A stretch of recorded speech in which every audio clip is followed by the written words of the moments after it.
કે ઈ મને કહે 2 કિલો વટાણા લઉં. મેં કીધું લઈ લે, એમાં હું પૂછવાનું હોય? તો મને ઈ કે પૂછવું તો પડે ને, આ વટાણા ફોલવાના તો તમારે જ છે ને. યો કરો વાત. અરે બાયોની ક્યાં માંડો છો? આજકાલની પડજાઓ પણ જુઓ ની. મારી ટિંડોળના હાથમાં મોબાઈલ આવ્યો એટલે બસ પતી ગયું, સમજી લ્યો. આપણી સાથે વાત કરતા હોય અને કોકનો ફોન આવે એટલે હાલવા જ માંડે.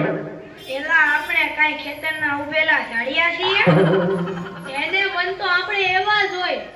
એને તો મોબાઈલ આવ્યો એટલે કરલો દુનિયા મુઠ્ઠી મેં. હીરુભાઈ